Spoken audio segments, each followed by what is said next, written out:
Olá, alunos! Ao longo desta semana, vamos estudar outros fenômenos ditos relativísticos. Ao longo do curso, nós vamos falar de fenômenos que decorrem do primeiro postulado, como nesta semana, o postulado da constância da velocidade da luz. Já falamos sobre a dilatação do tempo, contração de Lorentz, transformações de Lorentz, e nessa aula vamos falar de outros fenômenos que se pode observar, fenômenos relativísticos. O que significa isso, né?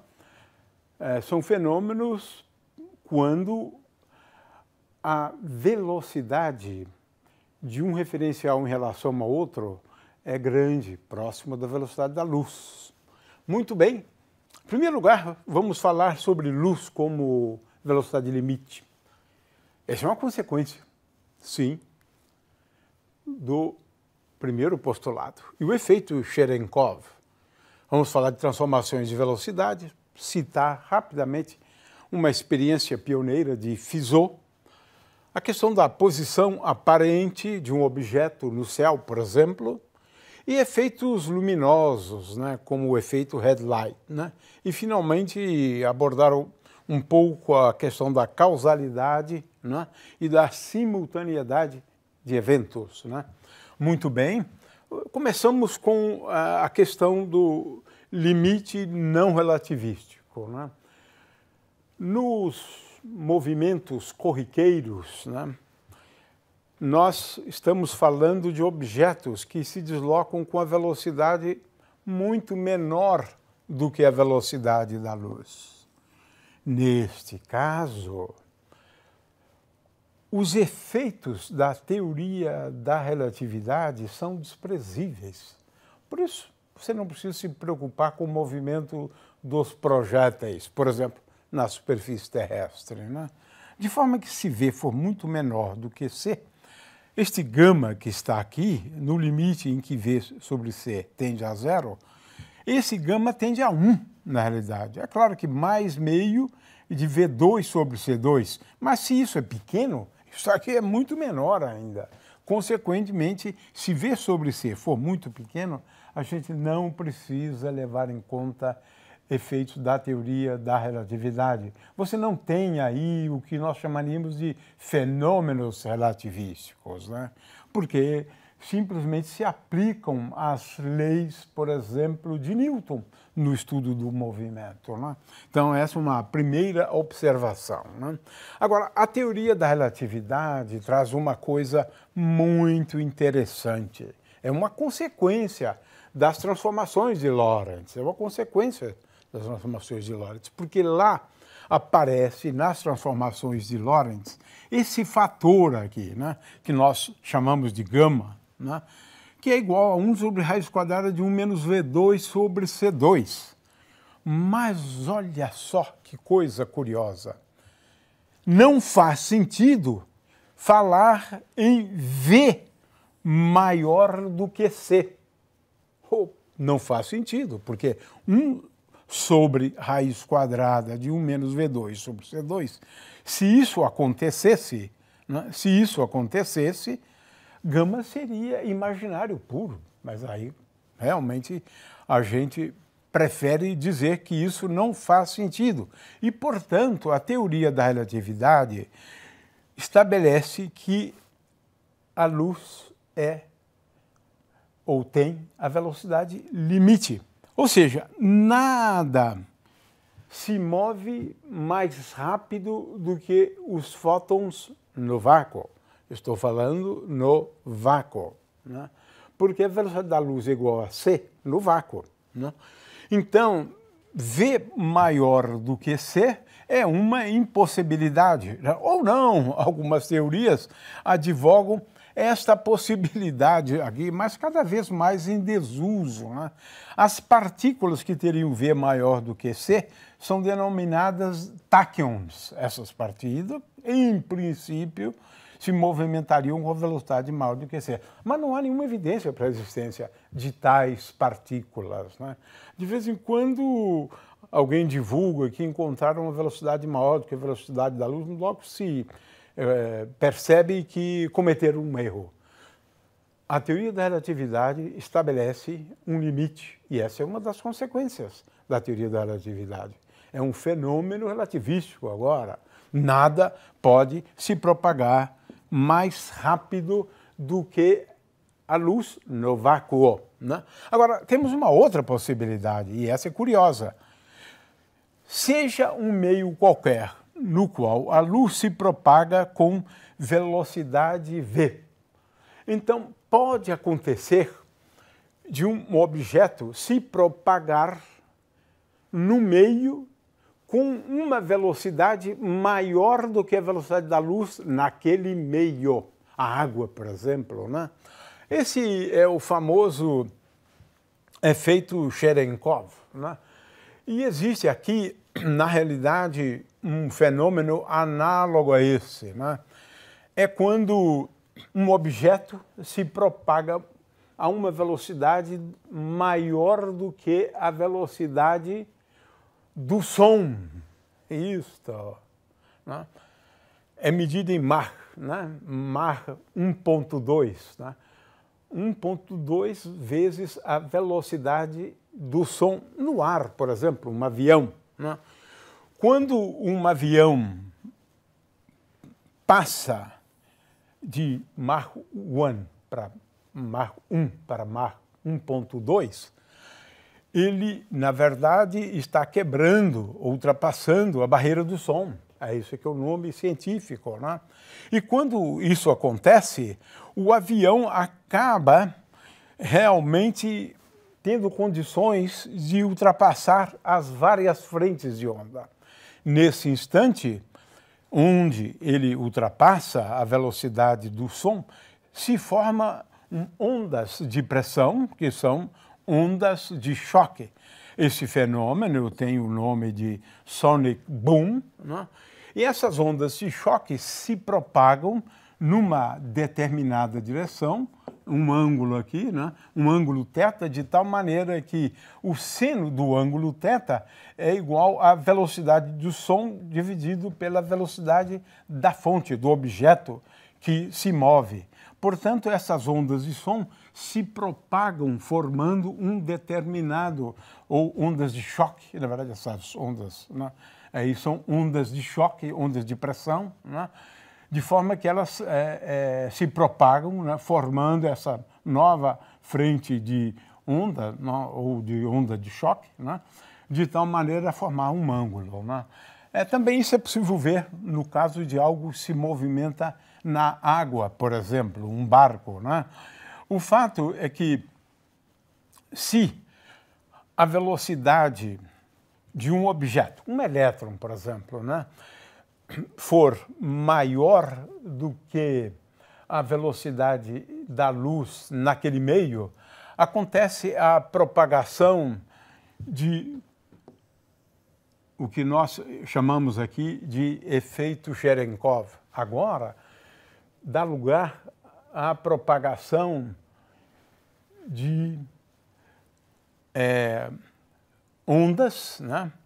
Ondas, de tal maneira que essa radiação, né? A radiação se propaga formando um ângulo θ, onde o cosseno do ângulo θ é igual a essa distância, dividido por essa distância, né?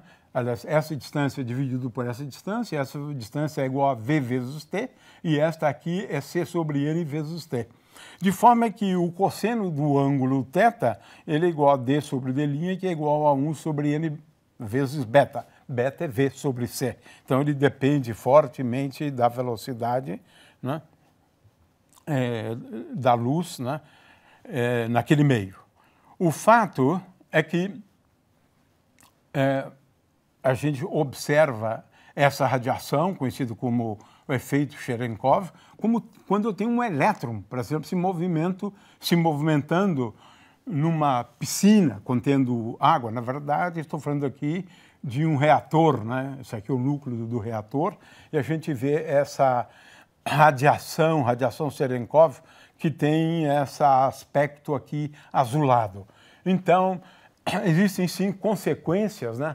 Se a velocidade de uma partícula, como um elétron, exceder a velocidade da luz naquele meio, né? Agora vamos a outra consequência da teoria da relatividade. É uma consequência que está associada, na verdade, às transformações de Lorentz, que é a transformação de velocidades. Se eu tenho um objeto que tem uma determinada velocidade num referencial, né, a questão que se coloca, né, é qual é a velocidade, né, qual é a velocidade desse objeto observado do ponto de vista desse referencial aqui. Essa é a questão a qual nós nos dedicamos agora, né?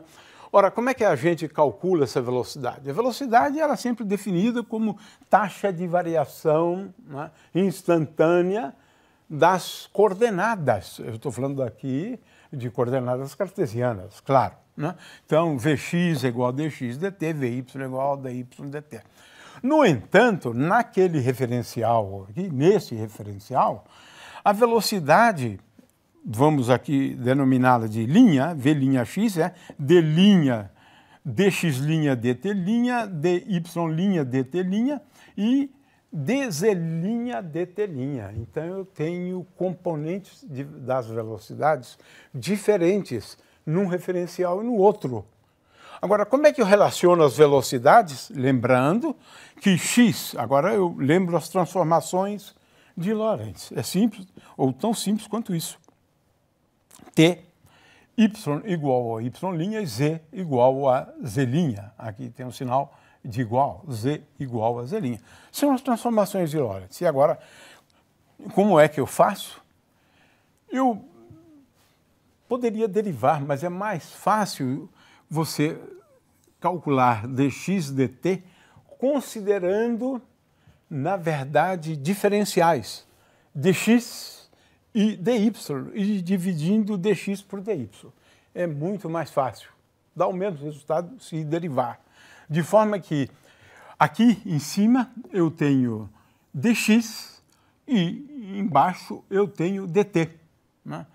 De forma que agora eu posso colocar em evidência dt', depois eu cancelo, na verdade, este dt' que está em cima e que está embaixo, eu coloco em evidência em cima e embaixo e vejo que agora aqui aparece dx' dt mais v.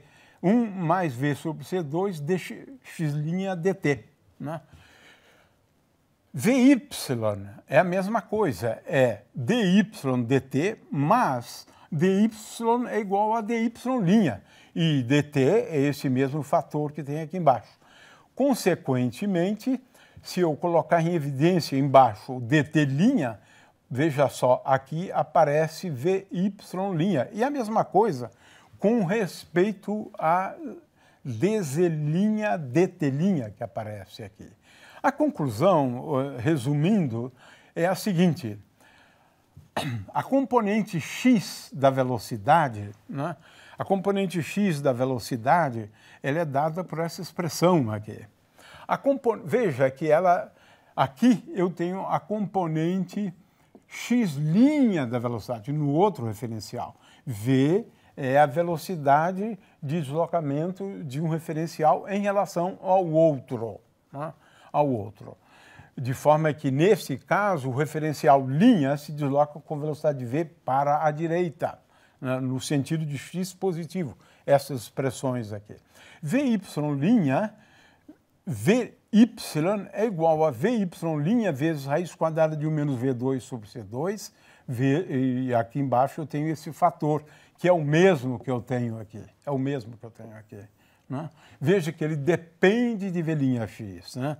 E Vz, né? Vz é igual a dz dt. E assim por diante. O fato é que agora eu sei como relacionar as velocidades num referencial e no outro, né? E aqui nós temos coisas realmente curiosas, né? Porque na teoria clássica você imaginaria, né, que se alguém lança uma flecha com uma certa velocidade, a questão é se esse que estiver no trem tiver uma velocidade, digamos, 100 km por hora, né?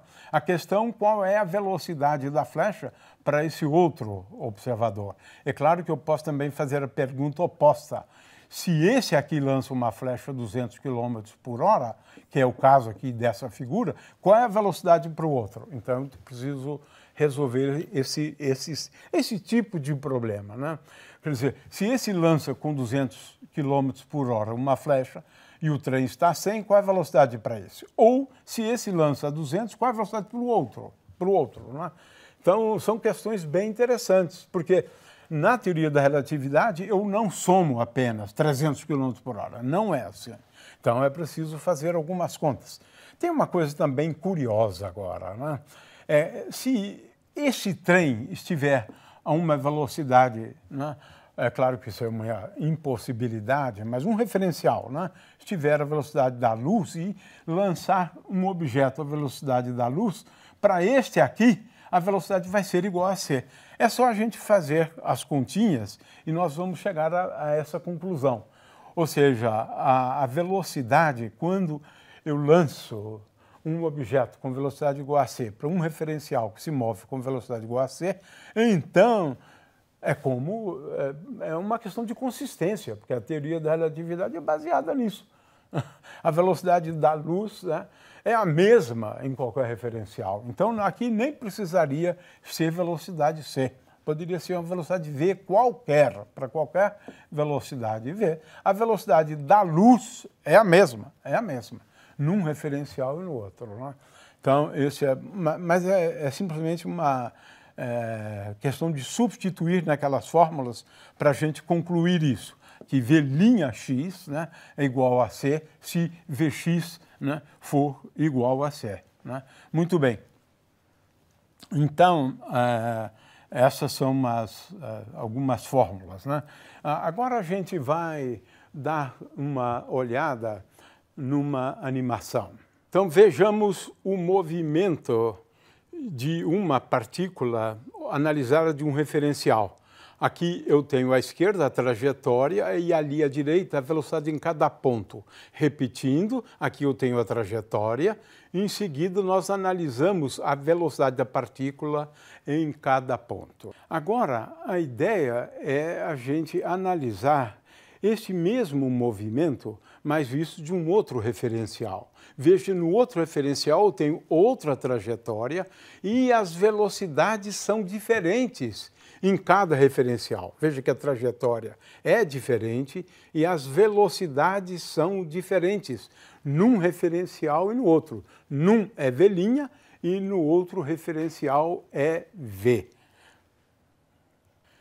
Então, a partir daquelas expressões, né, nós vamos depois propor uma série de exercícios, né, a respeito disso.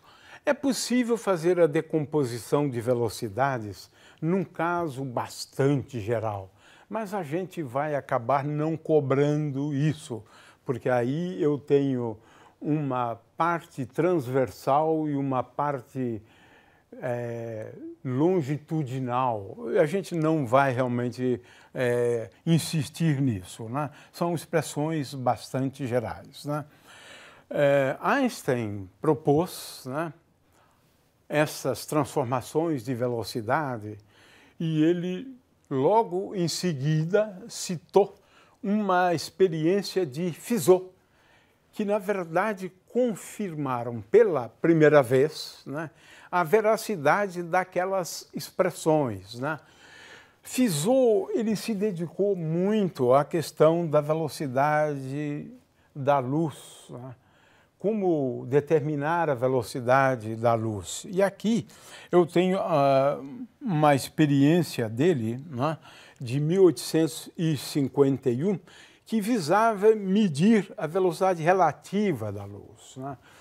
O fato é que em alguns trechos, né, desse tipo de experimento, nós temos água que se movimenta numa direção e num determinado sentido e água que se movimenta no sentido oposto. De forma que aqui eu tenho a questão da velocidade da luz observada de um meio, né, que se propaga, né?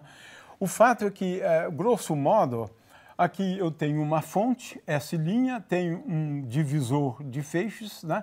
Agora tenho dois feixes, né, que passam por o primeiro por esse orifício, o segundo por esse orifício, e agora eu tenho água, a luz passa por esse meio, com uma água se movimentando neste sentido. Agora eu tenho aqui uma lente, aqui um espelho, de forma que agora esses dois raios, eles voltam nessas direções aqui, e agora a luz passa nesta parte contendo água em movimento, finalmente agora passo de novo por esse orifício até atingir um ponto no qual nós temos uma forma de ver o efeito, né? O efeito da superposição dos dois raios luminosos, né? Eles vão produzir aqui franjas de interferência por conta da diferença de caminhos ópticos, né? Essa é uma experiência muito interessante que pode ser também entendida assim, né? Eu tenho uma fonte de luz, né? Um separador de feixes, vem primeiro por aqui, depois por aqui, vai até o ponto, a região na qual nós vamos analisar o efeito da interferência, né? E é claro que nós temos também a possibilidade deste segundo, que vai agora no sentido oposto, né? E agora vamos analisar a interferência desses dois. O fato é que na teoria da relatividade, Einstein calculou, né, e verificou, né, que a velocidade que ele determinaria realmente depende, né, de passar numa direção ou na outra, e obteve, então, as expressões tais quais foram determinadas experimentalmente por Fizeau. Essa foi a primeira experiência no qual nós podemos comprovar, né, aquelas expressões para a composição de velocidades, né? Agora tem uma outra coisa também curiosa, que é a questão da transformação de ângulos, né? Como o ângulo com que a gente observa um objeto em movimento, né, muda de um referencial para o outro, né? O que eu faço?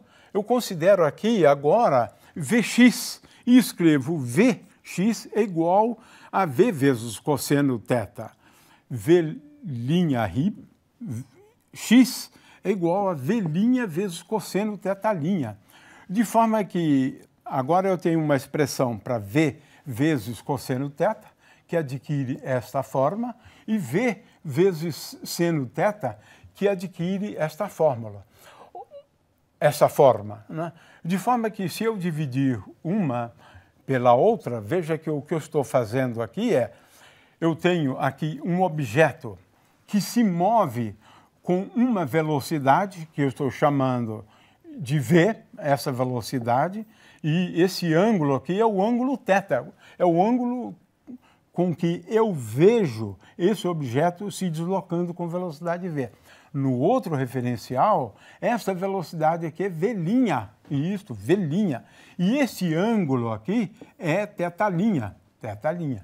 De forma que um observador vê esse objeto em movimento, formando um ângulo θ' em relação ao eixo x', e esse que observa com um ângulo θ. E nós já deduzimos, então, as expressões, né, para esse cosseno θ em função de cosseno θ'. Mas é claro que envolve o módulo da velocidade do objeto naquele referencial, o módulo da velocidade neste referencial, a velocidade de deslocamento relativa entre eles, que é V pequeno, não é? E, claro, aqui envolve cosseno tetalinha, cosseno tetalinha, seno tetalinha, cosseno tetalinha. Dividindo uma pela outra, a gente relaciona a tangente do ângulo θ com o seno de tetalinha e cosseno de tetalinha. Essa é uma expressão bastante útil, na verdade, porque se eu conheço o ângulo tetalinha num referencial, né, eu posso agora determinar a tangente de θ do outro referencial. E olha só que coisa curiosa, né? Aqui, em primeiro lugar, quero chamar a atenção para esse fator aqui. Raiz quadrada de 1 menos V2 sobre C2, né? E, finalmente, seno tetalinha, cosseno de tetalinha, né? E aqui envolve, sim, claramente a velocidade relativa entre os dois referenciais e o módulo da velocidade no referencial que se desloca em relação ao primeiro, né? Muito bem, então devemos considerar todos esses fatores aqui, né? Essa é uma coisa realmente bastante interessante, essas fórmulas aqui, né? Quer dizer, aqui eu tenho então uma animação que a gente vai ver agora, essa animação, para a gente entender isso um pouco melhor. Então, eu tenho, num planeta, eu olho um objeto em movimento, formando um ângulo θ. No outro referencial que se move em relação a ele, eu tenho este mesmo objeto, mas formando um ângulo θ'. E esse ângulo θ', né, é aquele que é medido num referencial, né? Eu tenho agora as expressões para determinar o ângulo θ em função do ângulo θ', em função da velocidade dele neste referencial, né? E também a velocidade de deslocamento de um referencial em relação ao outro, porque envolve realmente esses dois termos, né? Muito bem, então eu tenho como calcular a inclinação de uma direção determinada pelas velocidades, né, de um objeto num referencial e no outro referencial, né? Agora a gente pode fazer uma aplicação destas expressões, mas agora levando em conta que a velocidade é igual a c, a velocidade daquele objeto, mas no caso estou falando de um raio luminoso, da luz, né? Então, aqui, eu estou agora me dedicando à questão de determinar o ângulo num referencial e no outro referencial, quando o objeto que eu estou observando, ele tem uma velocidade igual à velocidade da luz.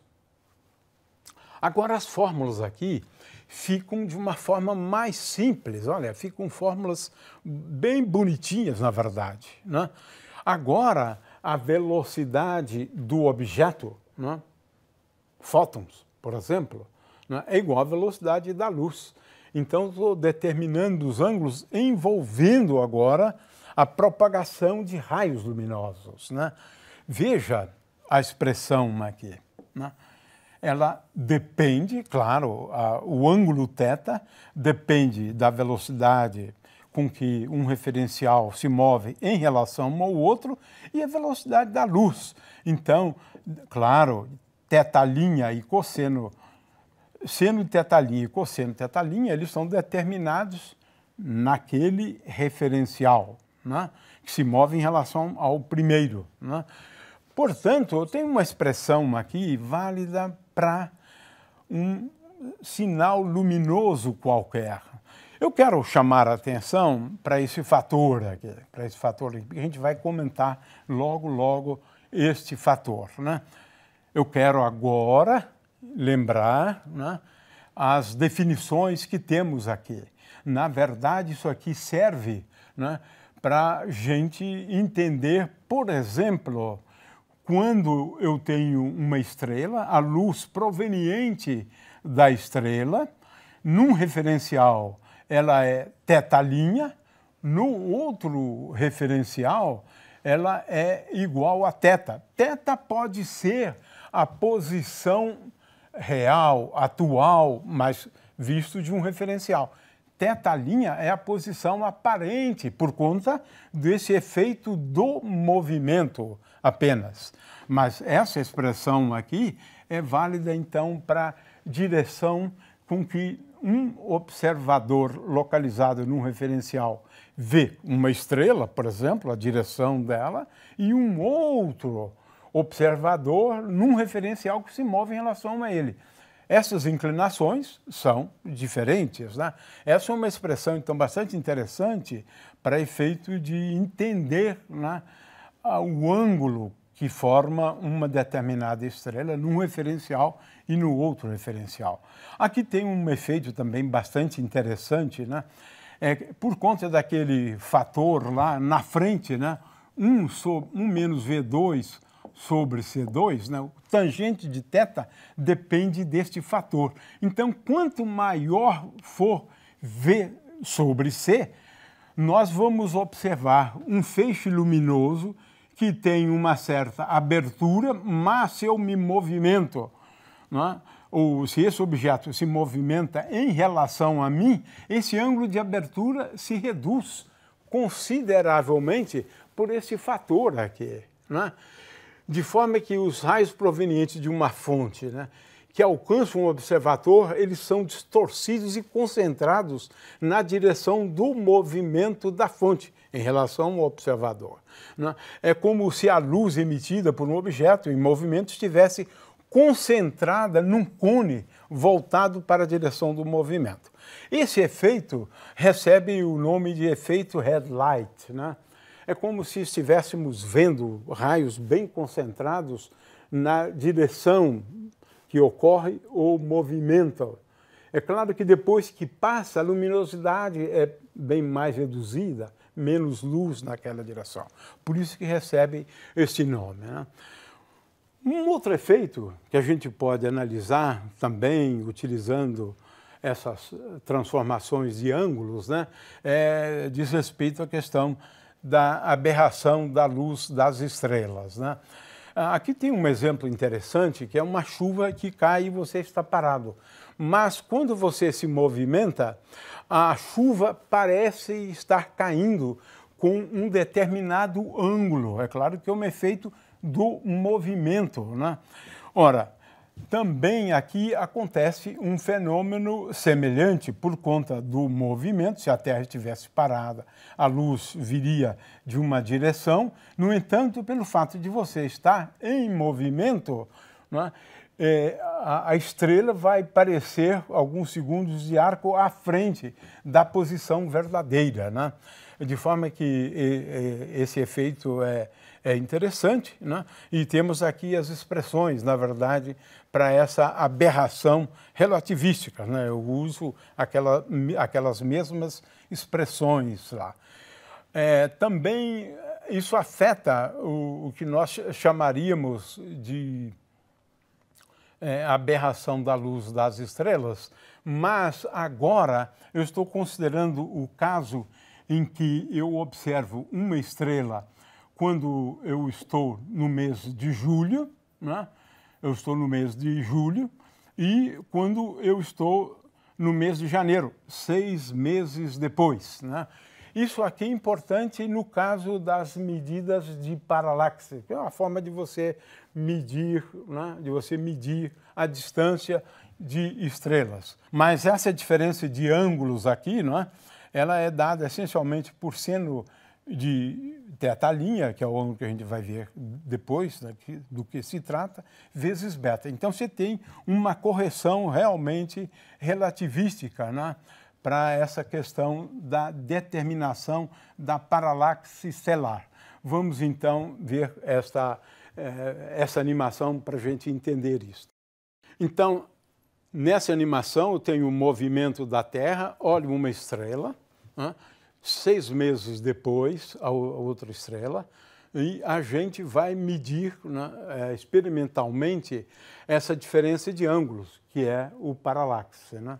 De forma que nós temos uma correção relativística para o fenômeno da paralaxe, né? E era isso que a gente está querendo chamar a atenção por meio dessa animação agora. Muito bem. Então, encerramos essa questão e vamos para a última parte da aula, onde a gente vai falar um pouco mais sobre a questão da causalidade e simultaneidade, né? Na física, esse princípio da causalidade ele é fundamental. A gente acredita, né, que os efeitos, né, da propagação da informação, elas são tais que elas afetam outros eventos, mas no futuro. Portanto, existe uma correlação entre a causa e o efeito, né? Muito bem. Vamos a uma primeira consideração sobre o retardo, né? O retardo. Ora, quando você determinar o campo elétrico ou o potencial, né, num determinado ponto do espaço, né, este campo elétrico ele é tal que ele não está ao longo desta direção aqui. Porque a informação envolvendo o campo produzido por esta partícula, ela experimenta um retardo, ou seja, ela demora um tempo para chegar ali. E, portanto, você vai calcular o campo num tempo retardado, num instante de tempo anterior a esse que você está considerando. E esse instante de tempo anterior, ele é dado por telinha. Telinha é igual ao instante de tempo que você está observando no seu relógio aqui, né? No instante de tempo t menos 1 sobre c, porque a informação se propaga com velocidade c. Então, 1 sobre c dessa distância aqui, Portanto, o que você mede aqui é o que aconteceu num instante de tempo anterior a esse, né? Então, isso é muito importante para a gente entender a radiação. O problema do horizonte é um exemplo típico, né? Nós só temos informação dentro de uma distância, conhecida como distância do horizonte, e essa distância é igual a c vezes t. T é o tempo de existência do universo. Então, o universo tem um tamanho pelo menos do ponto de vista da causalidade, né? Ou seja, você não consegue ver além de distâncias como essa, né? O intervalo entre dois eventos. Eu tenho um evento que ocorre para estas coordenadas e um segundo evento que ocorreu nestas coordenadas. Pode-se mostrar que a distância entre dois eventos, neste sentido, né, de C2 delta T2 menos delta X2 menos delta Y2 menos delta Z2, esse é um invariante de Lorentz. Nós já comentamos isto, né? Consequentemente, a gente pode classificar os eventos, né, em eventos tipo tempo, por exemplo, eventos que ocorrem os dois no mesmo ponto do espaço, né? Eventos tipo luz, né? E, finalmente, eventos tipo espaço, né? E um não pode se transformar no outro, claro, porque é invariante. Se é negativo, ele é sempre negativo. Se é positivo, ele é sempre positivo, né? De forma que esses são invariantes de Lorentz. Um invariante tipo espaço é um evento que aconteceu, por exemplo, os dois eventos aconteceram no mesmo instante de tempo. Aqui nós estamos agora nos referindo ao problema na realidade da simultaneidade, porque o que é simultâneo num referencial não é simultâneo no outro referencial. Eu posso agora definir o tempo próprio, mas eu vou deixar isso aqui para a próxima aula, que é mais importante na próxima aula, né? E também é claro que se eu tenho eventos, né, que eu consideraria tipo tempo, né? Então, ou seja, que o intervalo entre eles é positivo, né? Você pode ter T2 maior do que T1, T2 menor do que T1. O fato é que a questão da simultaneidade é, se algo aconteceu no mesmo instante de tempo num referencial, será que ele ocorre no mesmo instante de tempo em outro referencial? Em geral, não, né? Então, simultaneidade é um conceito relativo. A condição do intervalo de tempo, né, num outro referencial é dado por essa expressão aqui. A gente coloca um exercício sobre isso, já que o tempo realmente urge, e então a gente gostaria de lembrar aquela discussão que eu fiz anteriormente sobre a questão do cone de luz, né? Eventos no futuro, eventos no passado, uma região na qual os eventos que acontecerem aqui podem acontecer por conta de algo que aconteceu no passado, por exemplo, né? Mas isso é uma questão que a gente já discutiu numa das aulas anteriores, então nós vamos aqui aproveitar e para encerrar a aula neste ponto.